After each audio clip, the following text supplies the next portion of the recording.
What is your definition, Rich, of a high value man? Because we hear that term all the time.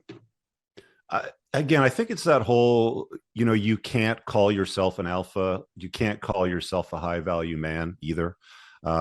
Society determines your value, and you'll know your value is high if you have women fawning over you, if you have men that are demanding your attention or your assistance or your help, sort of thing. It's one of those things that you'll come to a realization when it hits you. It's like taking a frying pan to the forehead. You know it's there. Mm-hmm. A lot of guys will use that term, but I'm a high value man. I think there's a video clip or a short clip somewhere on one of my YouTube channels. I'm doing this consult, with this guy who's calling in on one of my podcasts, and he says, "Well, I'm a high value man," and I said, "No, no, no." And this cat was, he was a decent looking guy, but he was out of shape. I saw that. He had this Amish looking beard, like it didn't really suit his face. His wife wouldn't let him watch my videos. He said something along the lines of, my wife saw one of your videos and she said, yeah, I don't want you watching that guy anymore, sort of thing. That's not a high value guy. That's a beta that's under the control, the thumb of his wife. And when you said in response, well, she's really not going to like this one then, is she? Right. Yeah. Yeah. I'm sure she's seen that by now, but but that's also the delusion that men are under too, because men have become feminized. They've been taught to behave like defective women today, right? That's why you get these softer, weaker men that are adopting the characteristics and the personality traits of women. One of the things that I've noticed recently is a lot of men will start conversations with, "I feel like," okay, and that's what almost all women start conversation. "Well, I just feel like my notch count doesn't really matter, Becky, because my past is in the past. It doesn't matter how many guys I banged. And I just feel like that I should be accepted for who I am. And a man should take me and my, 5 kids from 5 different fathers, and just adopt us all," sort of thing. That's how women talk. That's how they think. That's how they rationalize things with their feelings. And you'll start to notice, and your audience will notice this too. I'm sorry I've done this to you, but I've changed the scope of your understanding in conversations now. But you're going to hear a lot of guys start conversations with, "I just feel like," and leave the feelings to the women. Mm-hmm. Men are rational, deductive thinkers, right? Like that's how we solve problems. So you will notice this, and the guys that are thinkers, the guys that are, at the forefront of this sort of thing, they'll start conversations with, "I think," or "my experience is," something along the lines of that. So you'll see that more and more. It's just the point in time and history that we're at. We have weaker men. The pussification of the West is a real thing. And they don't want a strong, resilient, independent society. They want soft men so they can be controlled. Exactly, Rich. And I talk about that a lot. I do mostly politics and culture on this program. We talk about the COVID mandates, the mask mandates, all of that happened. And Rich, down where I am, there were mask mandates in place for about 2 years. I walked freely wherever I wanted to, without a mask on my face. Mm-hmm. I do not want the government in my life. The government has no right to dictate to me my freedoms. But so many men out there, they caved.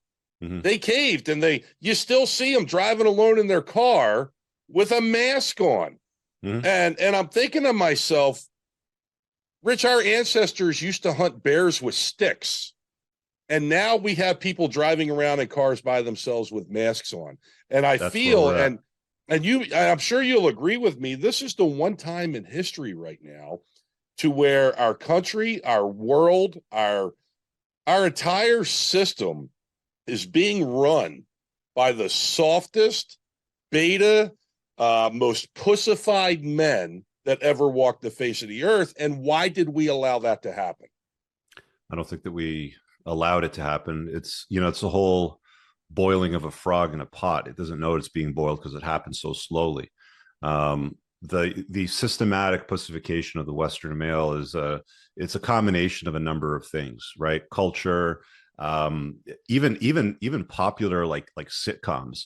When I was a kid watching TV shows, Dad would come home. He was a strong masculine figure. He would run that. Like that was kind of the Leave It to Beaver sort of era around then. And there was a few sitcom shows that followed that. But even like the Cosby Show, Home Improvement with Tim Taylor, The guy, like the father, the husband, was always the butt of all jokes. He was an incompetent idiot that couldn't get anything done that was used for comedic purposes during the show. So we've grown up on a steady diet of women are these brilliant things that should be cherished and worshiped, and men are bumbling idiots. You'll see it in advertisements for commercials. You'll see it everywhere you go. When you see it, you'll see it in TV shows and movies. I'll sometimes sit back and I'll throw on a Netflix or a streaming show, Teddy, and I'll watch it for 5 or 10 minutes. And if it starts feeding, like the pussification of the West narratives sort of thing, it's not, straight up and up sort of thing. There's no man's man character in the show. Exactly. I'll just turn it off. I'm not going to watch that shit. I'm not going to, have anybody in my household watch that kind of garbage. So that gets turned off immediately. The other thing too is most people don't know this, but testosterone levels have been dropping in men dramatically over the last 60, 70 years. I had a guy on a podcast recently, Dr. Anthony J. He wrote a book called Estrogeneration. And he basically talks about how environmental estrogens have slowly been polluting us with things like toiletries, the foods that we eat, the packaging, the agricultural pesticides that are put on food that we consume that act like estrogens in our body. They even allow estrogens to remain in the city water lines, Teddy. Wow. Women on birth control, they're urinating out hormones all the time. And there's a lot of women on birth control in many places in the world. Birth control is free. Women can just get it for free, from the government. And that all ends up in the sanitary system. And, the sanitary pipes and, facilities are real good at removing particles, large particles, anything that, could be bacteria that they can neutralize.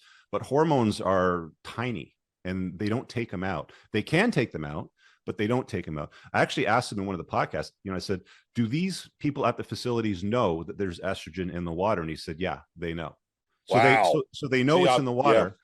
They're not taking it out. So as you're drinking tap water, you're increasing the estrogen level in your body and you're reducing the testosterone levels.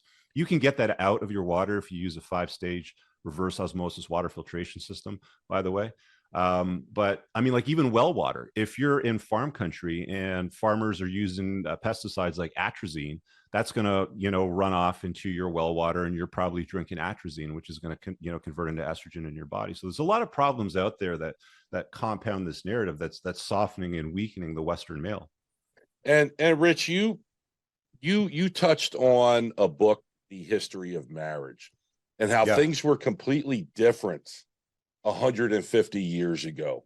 And it has slowly gotten to the point to where it is today. And I look back, and I said this a while ago, Rich, that I did not start to notice it until the early 2000s, when you had that TV show, Queer Eye for the Straight Guy.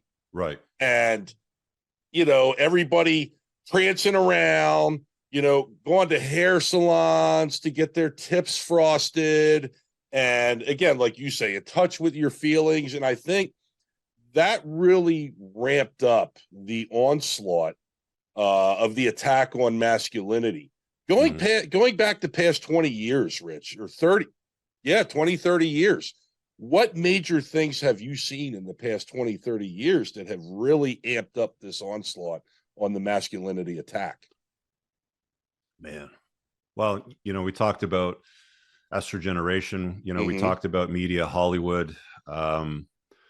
Culture is pussified men. I think, the whole scamdemic was an interesting test, wasn't it? Because yes, it was. How many men, leaders of their household, wore face diapers and complied and took experimental vaccinations that the government said were completely safe, that we're now seeing were not effective and aren't completely safe? I find it fascinating that they're able to develop a world-saving cure like a vaccination in something like 6 to 8 months, but we've had cancer forever. Yep. They haven't been able to figure out how to solve that one yet, sort of thing. So it's like, you just sort of have to step back and take a look at the code in the matrix and see what's going on out there and ask yourself questions and say, okay, that's an interesting story. Now let's take a look at it from a different perspective. But people don't do that anymore. They don't use critical thinking to solve anything because they use groupthink now, right? We just, everybody's doing this, I'll just start doing that myself as well. There was an interesting experiment that was done. I wish I could recall the name of it, but they used a dental office. And what they did was everybody in the dental office was a paid actor.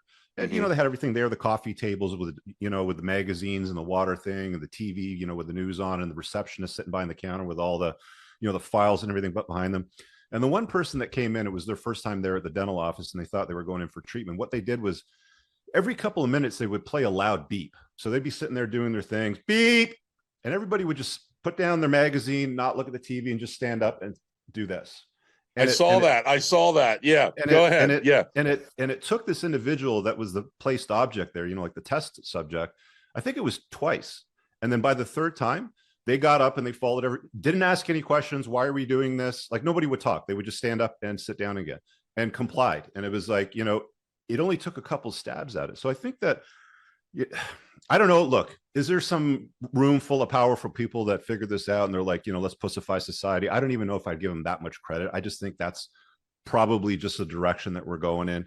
And there's some realization there that a softer, weaker society is a little bit more controllable than one that's got independence, thinking skills, critical thinking skills. That's just the way that human beings are. And, this trend that's moved away from, the nuclear family, because you were talking about the history of marriage. The TLDR version of that book is that, the history of marriage is that people got married for the acquisition of in-laws. They didn't get married for love. They didn't get married to have kids. Like, that was all a byproduct of it, sort of thing in some cases. In other cases, maybe not. But it was, I had stuff, my family had stuff. I got a doctor in my family. I got a guy that's good with law enforcement. You got a guy in your family that's a dentist. You've got a bunch of land that we can farm. The acquisition of in-laws allowed you to form a stronger, more productive family unit, and you would rely on each other to get stuff done. Now, the state's the head of the household. Anybody that's gotten through the divorce machine realizes how little to no control you have over your own life as a man and a father, if you have children, over the direction, the future of your life, right? I really hope you guys enjoyed that clip. If you want to watch the full-length podcast, you can find that over here, that clip's from. If you're newer to the channel, make sure you hit subscribe over here, and pin down below in the top comment, you'll find a bunch of useful links to my website, my supplement line, books, and a bunch of other stuff. Have an amazing day. Peace out.